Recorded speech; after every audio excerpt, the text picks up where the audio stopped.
And this morning we are really blessed to have a couple of guys from Jamaica. There are 6 in the team, along with Brian and Beth Fellers, and y'all know Brian, he's preached for me several times.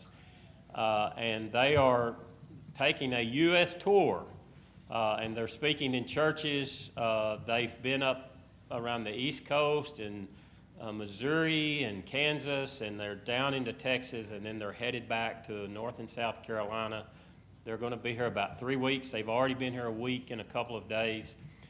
We're going to hear from them, whatever God has placed on their heart. We have a gentleman that if you've ever been to Jamaica, you'll remember both of these guys. His name is Big Man, or Big Man, if you're in Jamaica. And he will tell you more about himself. He has a lovely wife and 3 children. And then we have another guy that you'll certainly remember. His name is Patrick, but his name is Ganga. So anybody that goes only remembers Ganga. Matter of fact, I had to ask Denise. I said, I called him Paul. I've called him everything. If I get off of Ganga, I lose it. But his name is Patrick, but his Jamaican name is Ganga. And then Big Man, I don't know if you have a name or not, because he's Big Man to everybody. So Big Man's going to come and speak, and then Ganga's going to come, and then Big Man's going to close us out. So thank you, brother. Yes, good morning. Good morning, everyone. It's truly my pleasure to be here this morning to just share a little bit of what God has been doing through one by one in the community of Almond. So my name is Big Man. That's really not my real name. That's my pet name. Everybody call me Big Man. But my right name is really, I don't like my right name. It's Vernel. It sounds a little bit different, you know? But everybody know me as Big Man. So I work at One by One for 17 years now. I work at One by One to Jamaica. It's a beautiful ministry. Their motto is that they exist to glorify God, to make disciples by empowering life. And they are empowering life through many different ways in Almonds, Jamaica, through our educational program, through our health program, through many different programs. But I work as the program coordinator of One by One to Jamaica. And I didn't start there. I started by working at the house. Then I get promoted to do Faith Walk. Faith Walk is when we take local into the community and to pray for person and to encourage person. And then I get an next upgrade from Faith Walk to now I'm the program coordinator to talk to you guys in the morning and tell you guys where to go and which bus to go on and which bus will pick you back up. You know, but we love to have you in Jamaica and to have a week with us. It's an absolutely amazing trip. It's a life-changing trip. I see many persons come there and their life has truly changed because of you guys coming down and walk alongside us and be God's hands and feet extended to the community. So the invitation is open for you guys to come and to visit us. Thank you, guys. Ganka. Hello, good morning to everyone. Yes, my name is Patrick, but most people like to call me Ganga. But when you said Ganga, I live longer, stay stronger, not too anger. All right, my idea are my things in Almonds, in the One by One. I'm a liaison officer. I am the guy who responds for you guys when you're going out and when you're coming in. Yeah. I try to protect you guys, show you all what is right from what is wrong. Yeah, but I have a thing what I like to do most of all is walk with some courage, some bush that's very scratching. Yes, but I have the cooler for it, the leaf of life. So when you come to Almond, that is the first thing I try to show you guys, not to get involved with those guys, because those guys are very terrible. But my idea of the winner is try to lead you on a straight line, not a bend line or a foo-foo line. I try to protect you guys. I'm a protector. I'm a guider. Thank you all for having me. Love you all, my brothers and sisters.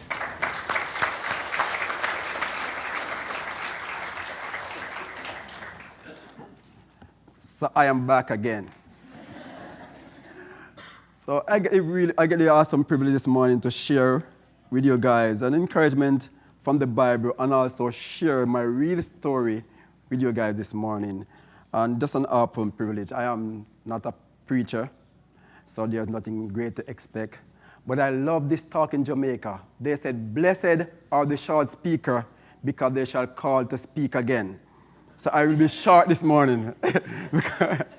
So I will be short this morning because I really want to come and speak to you guys again. But I will speak to you guys this morning from a beautiful passage in Jeremiah. It's a famous passage in Jeremiah 29, verse 11. Many people know this passage. Yes, turn about Jeremiah.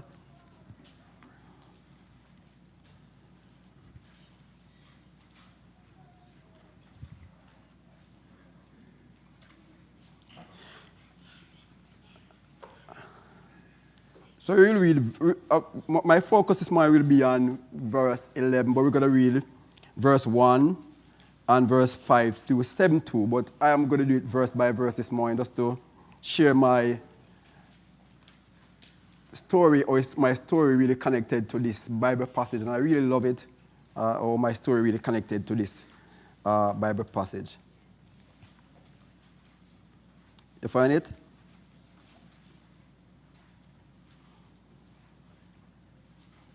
And so Jeremiah 29:11, this verse said, God was saying, for I know the plan I have for you, declare the Lord, plan to prosper you, not to harm you, plan to give you hope and a future. And so we're going to do it verse by verse. This is a very common verse that many people quoted this verse. We use it for encouragement. We use it to put on our postcard. We use it to write on graduation card. But if we really want to understand the power of this promise, we must look back at verse 1. Because Jeremiah was not writing to people that were comfortable. He was writing to people that were exiled. So Jeremiah was writing to a group of people that was exile. They were taken away from their comfort. They were taken away from their family. These were some people that they lost everything. And they feel discouraged. They feel like God has forgotten them. But Jeremiah get a word from God to give to them. Let's read verse 1, and we're going to have read verse 1. Verse 1 said, let's read verse 1. Is on the screen?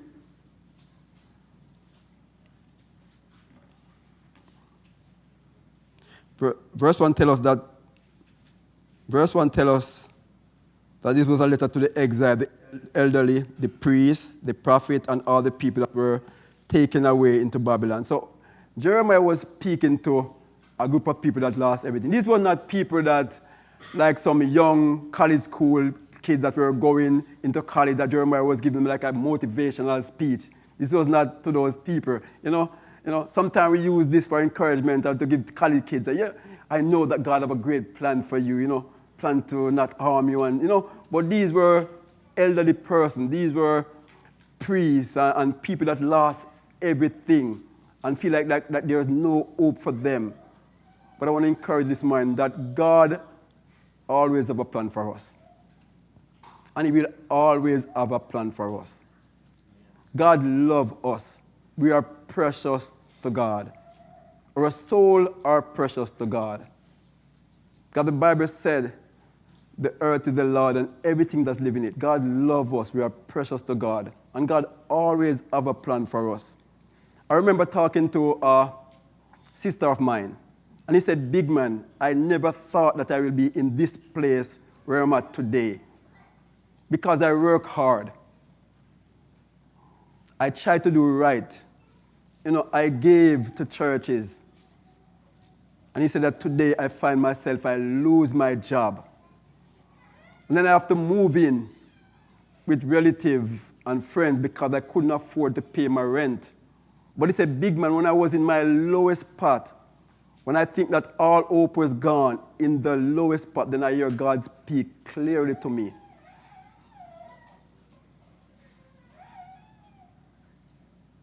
And so this morning I want to speak to you on the theme this morning.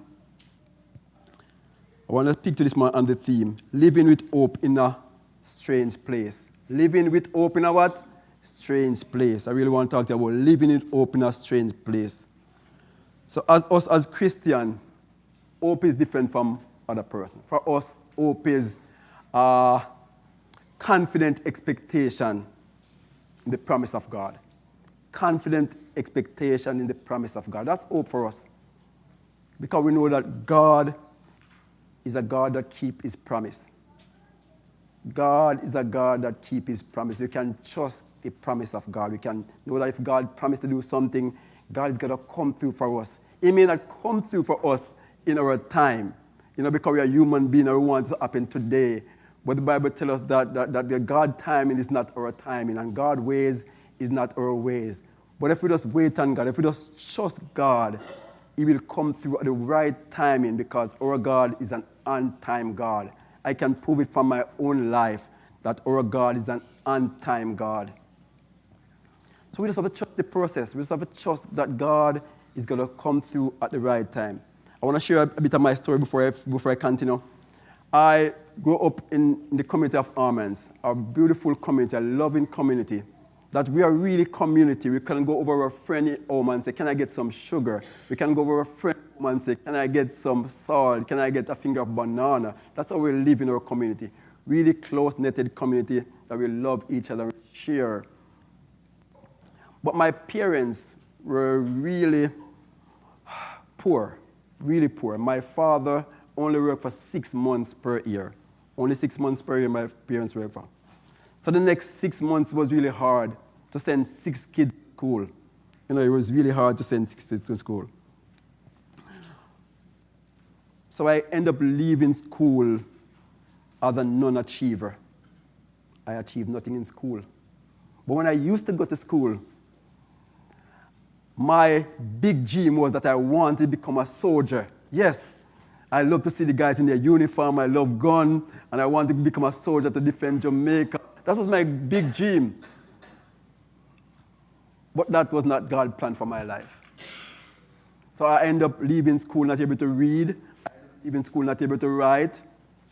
And for many years, I was in a state of depression, feeling depressed, because I didn't get to achieve my goal. And one of my best friends at that time, he going off and become a soldier, and then I really feel more depressed.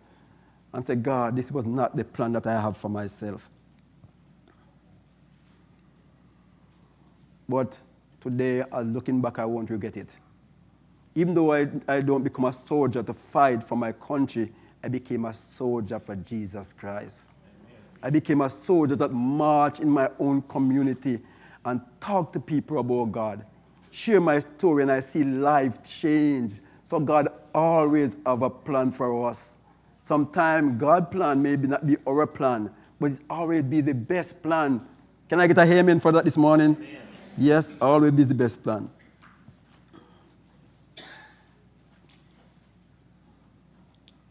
He said, but no, God still sent them a word even in exile, even in a hard place. God spoke to them through his prophet. I don't know who I'm talking to this morning, but maybe you feel like you are in your own exile.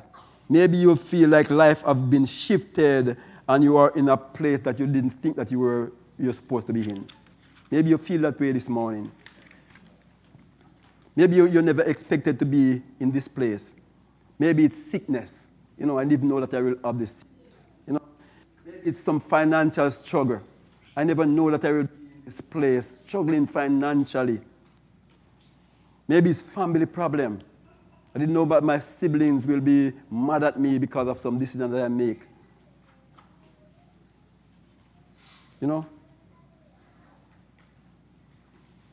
But God always have a plan for us. Always have a plan for us. Financially, you may not be at the place that you want to be. God is going to work something. God is going to open some door. But we have to trust God. This is important. We have to trust God. The Bible says we must trust in the Lord of our heart. Lean not unto our own understanding, but in all our ways, acknowledge God, and God will direct our step. Acknowledge God, and He will direct our step. 2 years after I became a Christian, in 2017, I was really rejoicing in 2017. because in 2014, it was like the worst year of my life. This was not the plan that I had for me and my family. In 2014, I get up one morning and see my father, and just was crying that there was some pain in his belly. And so 3 days after that, my father died. Very strong man, nothing ever wrong with him, never go to the doctor. Just get up one morning, just feel some pain. 3 days, my father died. It was hard for us. My father died without insurance. Family were.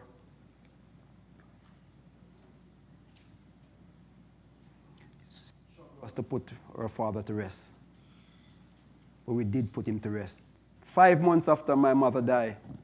5 months after my mother died. This was super hard for us as a family. No insurance. Struggle 5 months ago, before to put our father to rest. It was super hard. But God always have a plan for us. God always have a plan for us. It was not our family plan that we could lose both parents 5 months apart. Financially, it was really hard to put my mother to rest. I was not a Christian at that time, but I was a big gambler at that time. So I tried to gamble my way out. You know? It didn't work. I lose a lot of money trying to gamble my way out. But God always has a plan for us. There was a team from the United States here that they come down to Jamaica. And I share what I'm going through with me and my family. And I couldn't believe it. They blew my mind away that God worked through these people. And God allowed them to give to me and my family. And we could put our mother to rest. It was hard. But 1 month after we put our mother to rest, our niece died from brain tumor. 3 persons died from the same home in the same year. But I can share with you this morning that when hardship comes into our life, there are 2 things we can do. Either we blame God for it, or we ask God for direction. And I remember, I didn't blame God, but I was not a Christian. But I cried out to God and said, God, I don't know the plan that you have for me. I don't know, but God, I am in a place that I don't want to be. I am in a hard place. I am in a desperate place. And I cried out to God, and I cried out to God. And in those hardships, in those quiet places, God has answered my prayer. I became a Christian through hardship, through a plan that I didn't see a way out, but God have a plan. God make a way, and God come through for me and my family. God always have a plan for us. It may not be the plan that we want for ourselves, but God always have a plan for us. All right. I'm going to go to verse 5 to 7 now, and then I'm going to share more. So verse 5 to 7 in Jeremiah 29, verse 5 to 7. He said, build a house and live in them. Plant garden and eat their produce. Take wife and have sons and daughters, and take wife for your sons and give your daughter in marriage, that they may bear fruit. Sons and daughters multiply there and do not decrease. I really love that about that. So these were some people that were in exile because of disobedience, because of stiff-necked, because of leaving the plan of God and start serve other gods. And God allowed the Babylonian to take them into captive. You know, and for many years they thought that it would be a quick thing, that maybe it will be a few months and then I can come out, maybe be a few weeks, then I can come out. At that time in history, there was some false prophet that was preaching to them and said, this is going to be a short thing. It's going to be a quick fix. Now this must be a shock for these Israelites. When Jeremiah sent this to them and said, God said, it's time for you guys to build a house. You know, true? Time for you guys to plant garden. You know, must be a shocker. But it's a process. It's a process. And all of us have time we have to go through a process. You know? So God was taking them through a process. And God was saying, it's time to settle down. You're going to take some time. But I have your back. I have a plan for you. You know? Don't give up. Don't decrease. Increase. I want to encourage this morning to bloom where you are planted.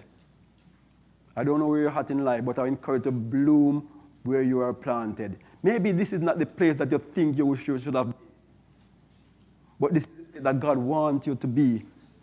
Maybe there's some life that God wants you to impact and influence. Maybe some life that God wants you to change where you're at. And many times we don't feel like this is what we want, but this is the place that God wanted to be. I didn't want to work at 1 by 1 to Jamaica. I wanted to become a soldier. That was not God's plan. That was not my plan, but it was God's plan. And being at 1 by 1 to Jamaica, I bloom right there. I come there not able to read. I come there not able to write. I come there not a Christian. But I bloom right there. Right there I became a Christian. Right there I became a leader. Right there, bloom where you are planted.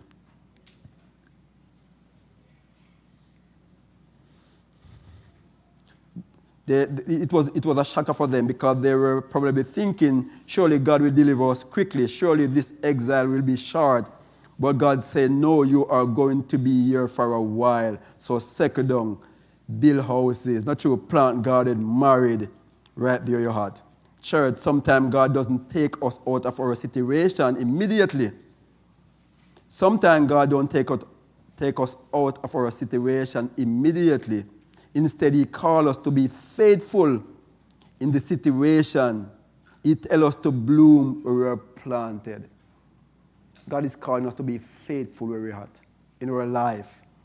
Maybe not where you want to be, but if you are faithful where you are, God is going to bear fruit. It's going to allow you to have impact. God will allow you to change some life. You're going to have influence. Yes, you might be in a difficult season. Yes, things may not look what you want it to be. But don't stop. Live. Don't stop build. Don't stop pray. Don't stop believing. That's important. Never stop pray. Never stop believing. Never stop build where you are.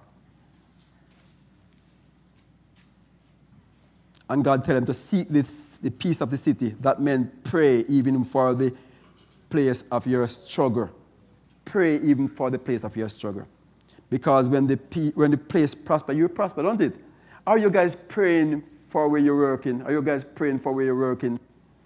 Yeah. Sometimes we're at our job, but we don't love our job. We don't love our job. But pray for the job. It is giving you food to put on the table, don't it? You know? I have a friend of mine that he said, big man, I don't love to go to work. You know, you don't love to go to work. And I was encouraging him, guess what? I know that you don't love this job. This is not your job that you want. This is not your dream job. But it's what is provided on the table. Pray for them, man. Pray for the company. Pray for the ministry. Pray for the school. You know, I want to share the next story with you guys. I have so many stories. 5 years ago, my daughter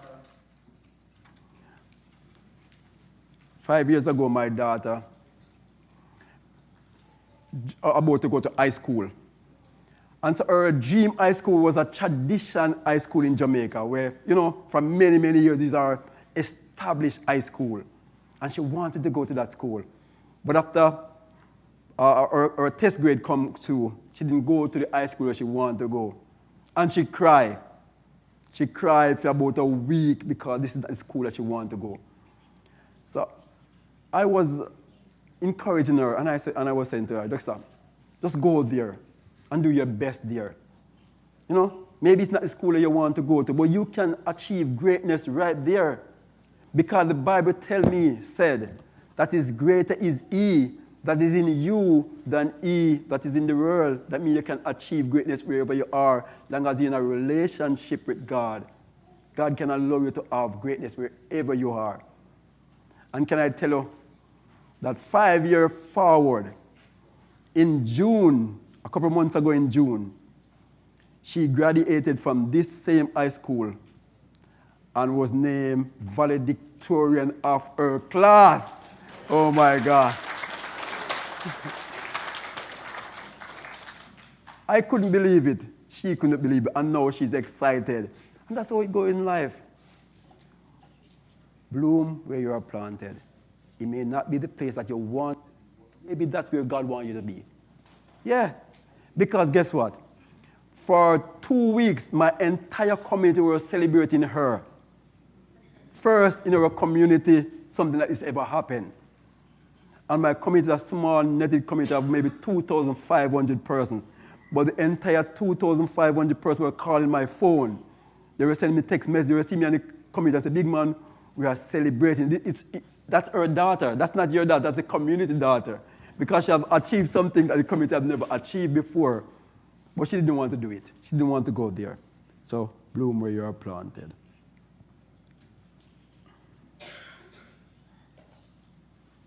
All right, so after telling them to live and to bear fruit in exile, God gave them this beautiful promise in chapter 11 that we are going, in verse 11.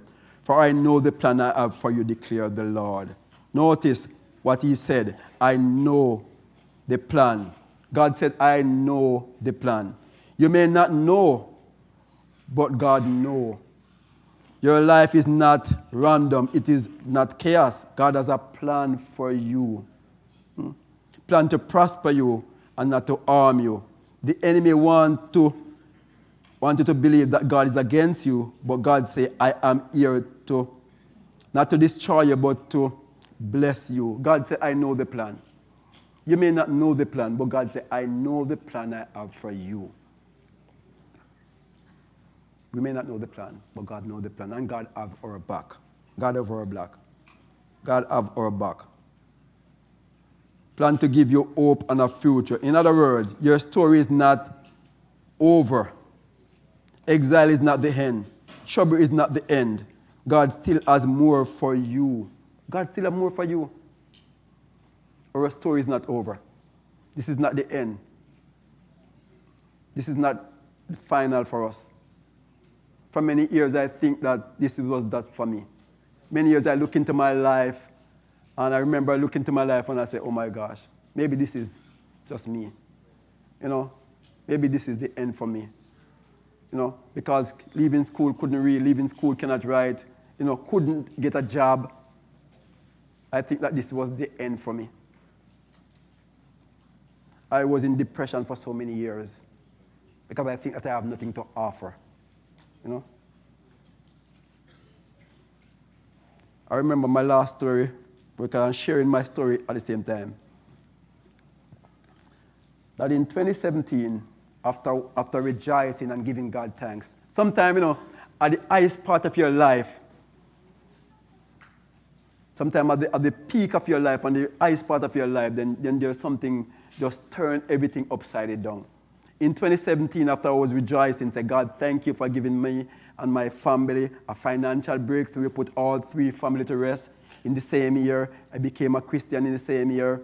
I was thanking God to teach me to read. At the age of 35, I began to read at the age of 35 through the Bible.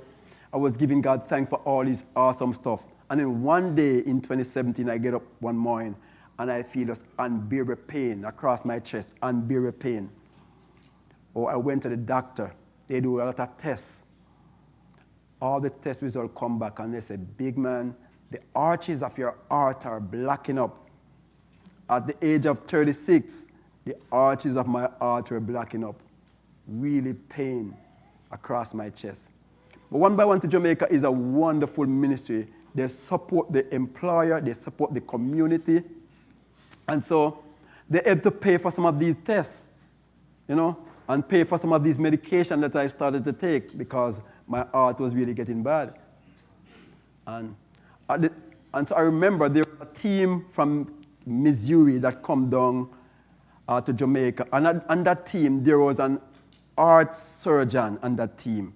I want to show you that when say God have a plan for you, God truly have a plan for you. There was an heart surgery on that team. And so I take all my test results and show it to this heart surgeon. He said, big man, the test results show that there is something wrong with your heart. But if we could get you to the state, we could have a more in-depth look of how we can help you to correct this problem. And so one by one to Jamaica, we're making preparation to send me to the state in 2019. But I want to share that God is such an awesome God. God is such an awesome God. And so after taking medication for 8 months, after praying and asking God for a healing, after believing God for a healing, 2 weeks before I come to the state, I get up one morning and the pain just disappeared. And then I stop taking the pill and the pain still disappeared. And then I go to one by one to Jamaica and I say, guess what? I believe that God has healed my heart. Guess what they said? They said, big man, we believe in healing, we believe in God, but you're still going to the state. So there was no escaping me from coming to the state. And I remember coming to the state in 2019. I went to 2 states.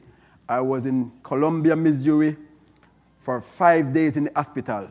I was on the treadmill for some days, running up and down. I was doing all these type of tests, they drawing blood, all this stuff.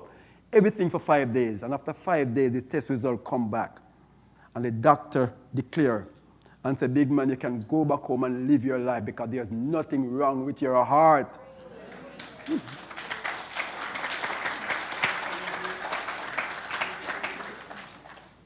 Because God have a plan for me.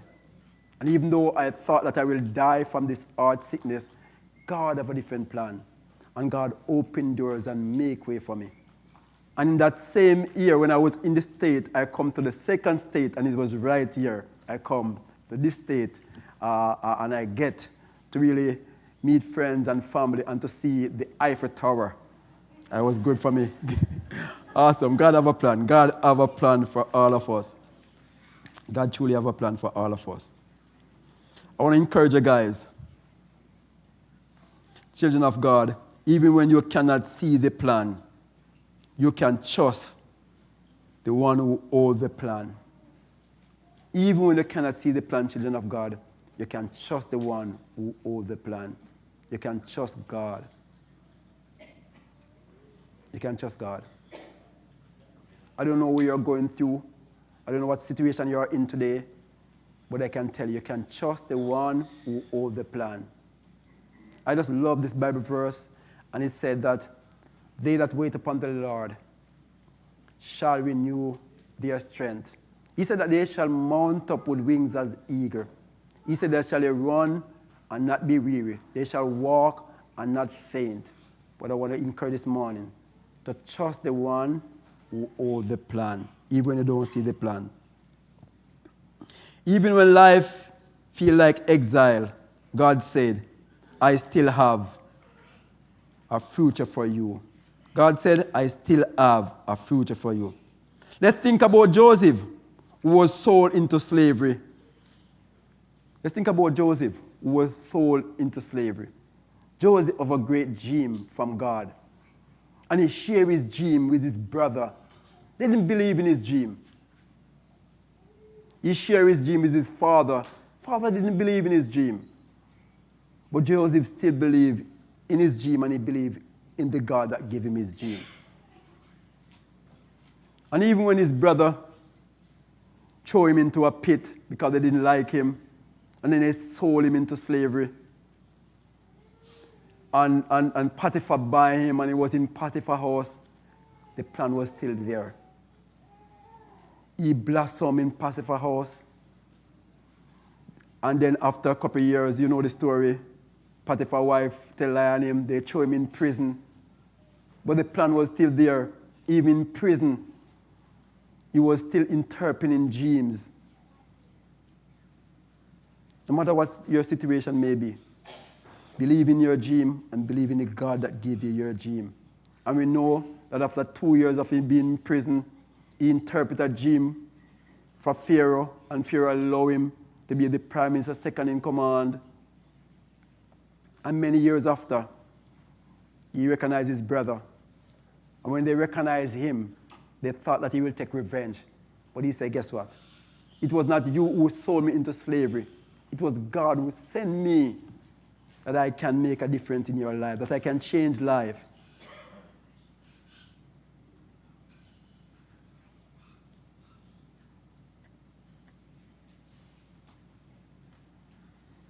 God have a plan for all of us. We just have to trust His timing, trust His plan.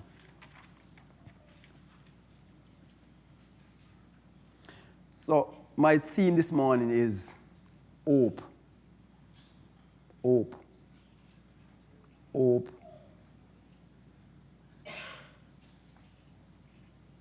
Hope is confident expectation. I'm confident. And I believe that this is going to happen because it's a part of God's character. It's a part of a God hope. 8 years ago, I get a dream from God. Really get a dream from God. First time in my life. That I went to my bed one night and I have a vision. In this vision, I see no one. I just hear a voice. It's time to give back. I hear a voice, literally said, time to give back. And then I jump out of my sleep, and then I look around, and I said, whoa, I was dreaming.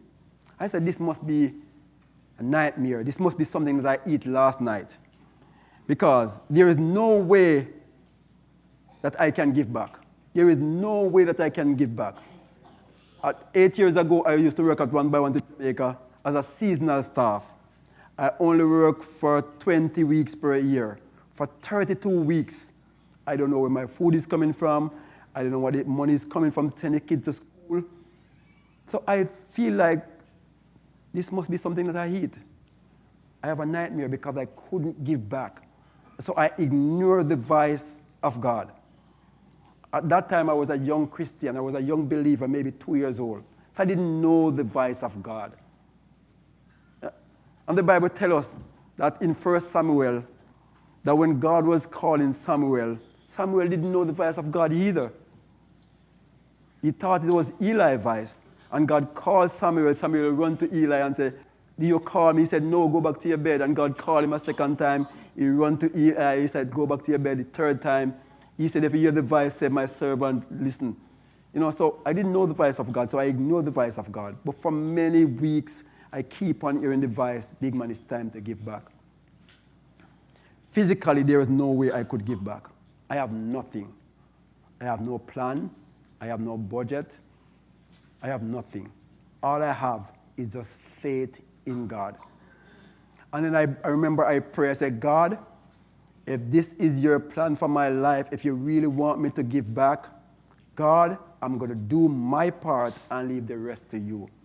That's what I said to God, I said, God, I don't know your plan. I don't know nothing. I have nothing to give back. But I really want to start an outreach ministry to help struggling family stay afloat. Why do I want to help struggling family? Because I myself is from a struggling family, and there are so many other family members in my community that are struggling. People in my community that cannot put food on their table. People in my community that cannot send kids to their school. And that brings back memory to me. Because I remember having one pair of shoes. But that one pair of shoes have 3 different names. It was my church shoes. It was also my school shoes. It was also my going out shoes. One pair of shoes have 3 different names. But I remember one morning when I was going to school, when I wake up in the morning, my shoes have a hole in the bottom. But my parents couldn't afford to buy me a shoes. And they do one of the most beautiful things that they could have ever done. That they get some cardboard, and they cut it and they put it in the shoes bottom. I was continuing to wear the shoes to school. That was awesome. Yeah, because they were using what they have. They were being creative because they didn't have it materially. So that does shift something in my heart, and I wanted to do this. I wanted to give back. I wanted to be the change that I want to see in my community. but I didn't know how to start. I have no budget, no money, no donor, no friend with money, but I have faith in God. And I said, God, if this is your plan, I'm going to do my part and leave the rest for you. Us as Christians, us as believers, we are seed sower. So we must sow seed in other people's life, encourage them, tell them about Jesus, but leave the rest to Jesus. I am from a family that don't have much Christian in it. So many times I want my brother to become a Christian. I want my cousin to become a Christian. I want my sister to become a believer. Because we all go through that difficult period, but only me convicted and became a Christian. But I want them to become a believer. Many times I want to take the Bible and beat them with it because I want to be a Christian. But no, that is not our job. Our job is to sow the seed, because the Bible said that Paul wrote to the church in Corinth. There was some division in the church of Corinth, because Paul was the person who started the church, but he left somebody else to be the pastor for the church. And there was some division in the church. And I love this beautiful letter of Paul wrote to the church. And he said to the church in Corinth, who is Paul? Nobody. Who is Apollo? Nobody. We're the servants of God. He said that Paul plant, Apollo water, but only God gave the increase. So I say, God, if this is your plan for my life, I'm going to do my part. So I remember I get up one morning, I went to one by one to Jamaica, and I credit some material, and I build a cube. And I credit some chickens from my sister that sells chickens. And I said, whenever these chickens became mature, I'm going to slaughter them, sell them to the local restaurant, and all the profit, I'm going to give it back to the community. That's how I start 8 years ago. But can I tell you a beautiful story, what is happening today, 8 years now? Today, 8 years now, the ministry have grown and are impacting 200 persons every year in my community by going out and give groceries on a regular distribution. We give groceries, we give breakfast supply. We are impacting the widows. We are impacting the seniors.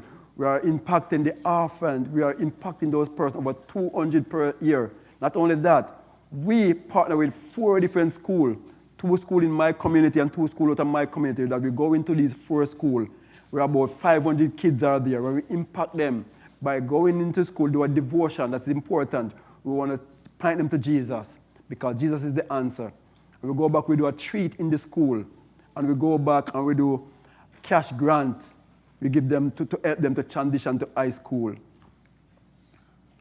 8 years ago, no plan, nothing. But today, we are impacting over 700 people every year. Not only that, but I have donor, I have friend. I have one by one to Jamaica that gave me every month a stipend that I will go out and do in the community. 8 years ago, all I have is just faith in God.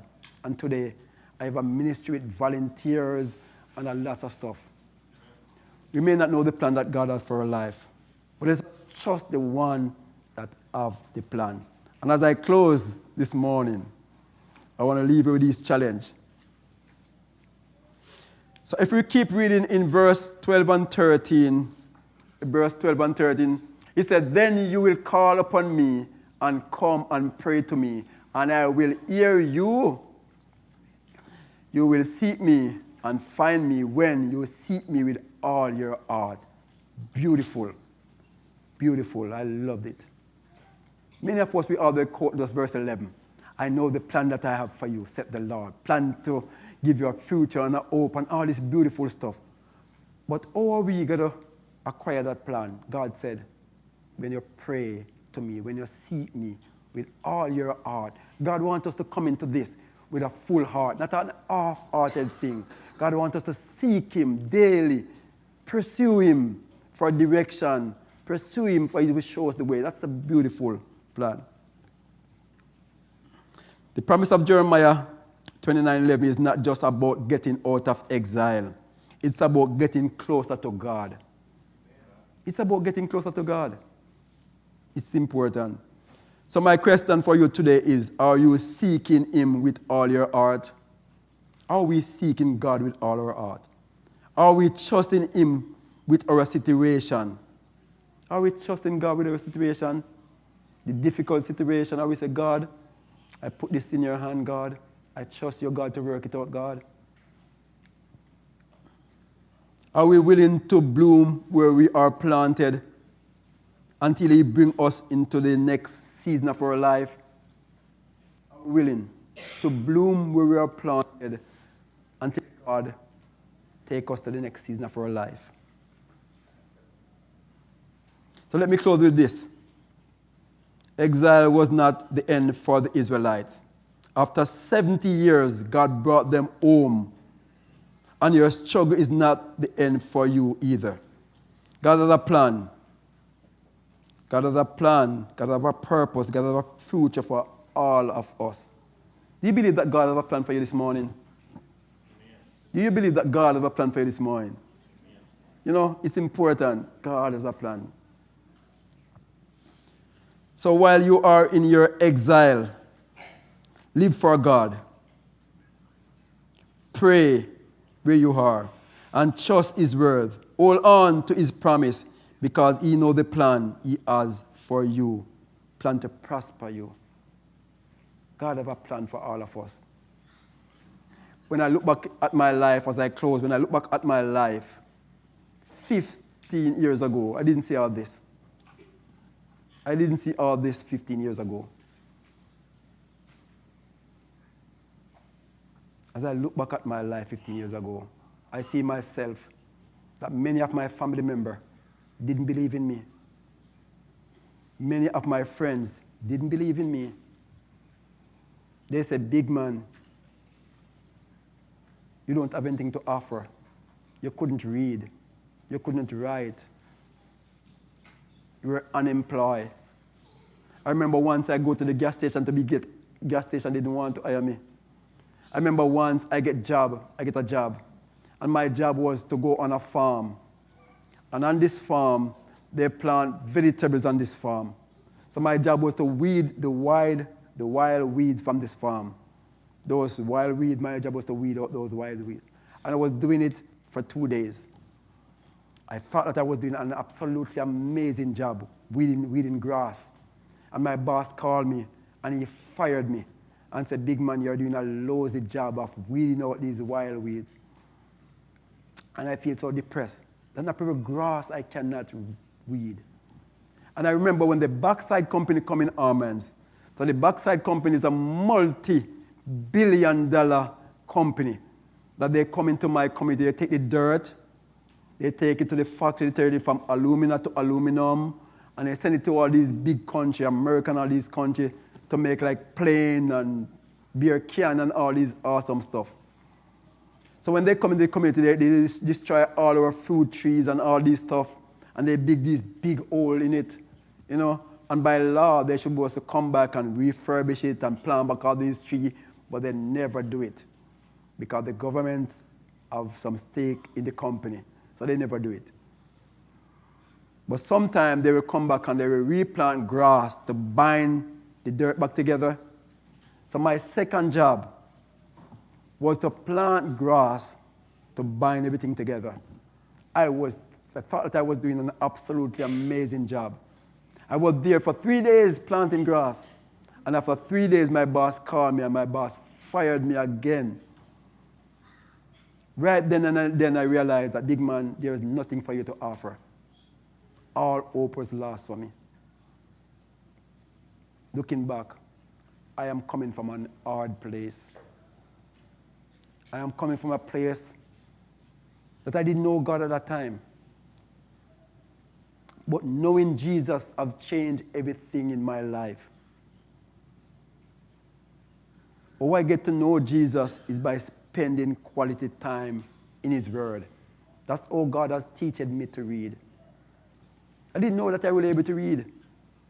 Many of my brothers cannot read. Some of my sisters cannot read. I didn't know that I could be able to read. But I can tell you this. When you accept Jesus as your Lord and Savior, Jesus changed life. Jesus changed situation. Jesus changed it from hopelessness to hopefulness. He has changed my life. And today my goal is to see how I can use my story to share, to encourage someone that trust in the Lord is important. Jesus is our living hope. I didn't know that 12 years ago. But today, I have this confident expectation that there is nothing impossible that my God, that our God cannot do. When you have that close, intimate connection with God, when you spend quality time with God, there's nothing impossible that God cannot do. I talked 3 times already, so I'm going to come down, but I'm still up here. I want to share one story that I love in the Bible. In Acts chapter 4, verse 13, the Bible said after Peter and John, in chapter 3, have healed this man out of the gate of Beautiful. But in Acts chapter 4, he said when the lawyers and I don't remember the name, but when the lawyers and all these people see Peter and John, they realized that Peter and John were uneducated men. They were untrained men. But they were bold, and they speak with confidence and authority, and they say, these men were with Jesus. This is important. When you spend quality time with Jesus, come on, God give you the boldness, the confidence. You have this peace of mind, you have this assurance that He have your back, that He have a plan for you. You may not know the plan, but God knows the plan, and it's a good plan. So let's trust in the Lord with all our heart. Lean not unto our own understanding, but in all our ways, let us acknowledge God, and God will see us through. Thank you guys this morning for having me this morning. Thank you guys.